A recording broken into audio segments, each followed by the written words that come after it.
قوت عشق سے ہر پست کو بالا کر دے، دہر میں اسم محمد سے اجالا کر دے۔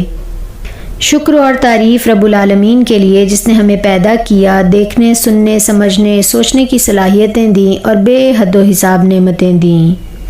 سلام اور عقیدت اور ہزارہ درود و سلام ہمارے پیارے نبی صلی اللہ علیہ وسلم کی خدمت میں، جنہوں نے ہمارے رب کی ہدایات ہم تک پہنچائیں، ہمیں رب تعالیٰ کی پہچان کروائی، اللہ تعالیٰ کی طرف بلایا اور اللہ کی بھیجی ہوئی خوشخبریوں کے بارے میں ہمیں بتایا اور آخرت اور جزا اور سزا سے خبردار کیا۔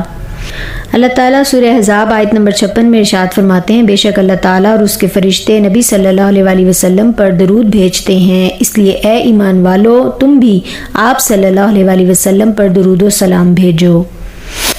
اللہ تعالیٰ اور اس کے فرشتے نماز، روزہ، زکوٰۃ، حج نہیں کرتے، اصل میں اہمیت اجاگر کرنا مقصود ہے کہ درود شریف اور سلام کے مستحق ہمارے پیارے نبی صلی اللہ علیہ وسلم ہیں، جنہوں نے اپنی زندگی کا ہر لمحہ امت کے لیے وقف کر دیا تھا، ہر گھڑی دین کی سربلندی کے لیے وقف کر دی، اپنے مشن پر ڈٹے رہے اور دین اسلام نافذ کیا، راستے کی ہر رکاوٹ، ہر تکلیف کو خندہ پیشانی سے برداشت کیا۔ سلام اس پر کہ اسرار محبت جس نے سمجھائے، سلام اس پر کہ جس نے زخم کھا کر پھول برسائے۔ اللہ تعالیٰ سورہ احزاب آیت نمبر 45 اور 46 میں ارشاد فرماتے ہیں، اے نبی صلی اللہ علیہ وسلم، بے شک ہم نے آپ کو گواہ بنا کر اور خوشخبری دینے والا اور ڈرانے والا بنا کر بھیجا ہے، اور اللہ کے حکم سے داعی الی اللہ بنا کر بھیجا ہے، اور روشن چراغ بنا کر بھیجا ہے۔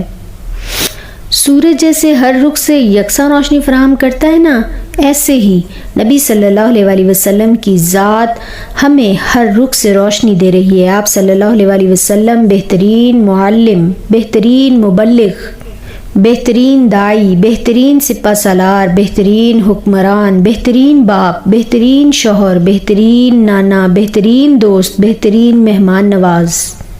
آپ صلی اللہ علیہ وسلم رشتہ داروں، یتیموں، مسکینوں، غریبوں، محتاجوں، ہمسایوں کے ساتھ بہت احسن طریقے سے پیش آتے۔ ہم نے اپنے آئیڈیل کوئی کرکٹر بنائے ہوئے ہوتے ہیں، کوئی ایکٹر، کوئی پولیٹیشین، جبکہ ہمارے آئیڈیل، ہمارے ماڈل آپ صلی اللہ علیہ وسلم کی ذات اقدس ہی ہونی چاہیے، کہ اللہ تعالیٰ نے سورہ احزاب آیت نمبر 21 میں فرمایا، بلا شبہ تمہارے لیے رسول صلی اللہ علیہ وسلم کی ذات میں ہی بہترین نمونہ ہے۔ اللہ تعالیٰ سورہ آل عمران آیت نمبر 31 میں فرماتے ہیں، نبی صلی اللہ علیہ وسلم ان سے کہہ دیجئے کہ اگر تم اللہ سے محبت کرتے ہو تو میری پیروی کرو، پھر اللہ تم سے محبت کرے گا اور تمہارے گناہوں کو بخش دے گا۔ اور سورہ نساء آیت نمبر 80 میں اللہ تعالیٰ فرماتے ہیں، جس نے رسول صلی اللہ علیہ وسلم کی اطاعت کی، تحقیق اس نے اللہ تعالیٰ کی اطاعت کی۔ محمد کی غلامی دین حق کی شرط اول ہے، اسی میں ہو اگر خامی تو ایمان نامکمل ہے۔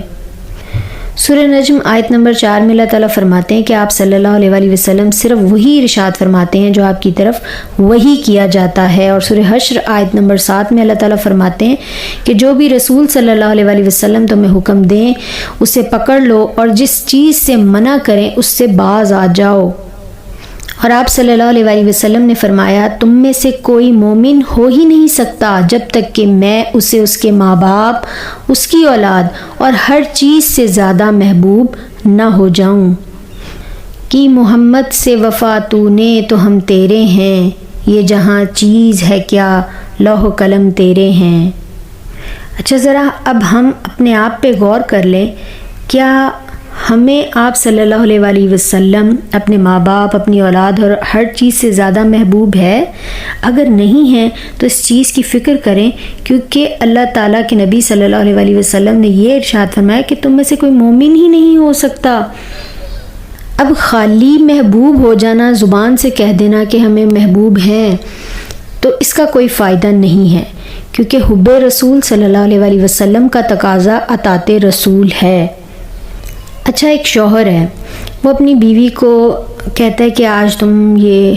میرے لیے بڑا اچھا سا سالن بنانا اور اس کو ساری لوازمات جو ہے وہ دے کے جاتا ہے کہ جب میں شام میں دوپہر میں گھر آؤں تو مجھے اچھا سا کھانا بنا کر دینا۔ اب شام میں جب اس کا شوہر گھر آتا ہے تو وہ اسے کہتا ہے کہ کھانا لے آؤ، تو وہ آگے سے بیوی یہ کہے کہ مجھے آپ سے بڑی محبت ہے، اور وہ آگے سے شوہر کہے گا اچھا ٹھیک ہے، بہت اچھی بات ہے، مجھے بھی آپ سے محبت ہے، چلیں آپ ایسا کریں کہ کھانا لے آئیں، میں ذرا فریش ہو لیتا ہوں تو آپ کھانا لگا دیں اتنی دیر میں۔ وہ پھر آگے سے یہی کہے نہیں مجھے آپ سے بڑی محبت ہے، اب وہ فریش ہو کر آ رہا ہے، وہ پھر یہی کہے کہ مجھے آپ سے بڑی محبت ہے، کھانا نہیں اس کو دے رہی کیونکہ اس نے تو پکایا ہی نہیں ہے۔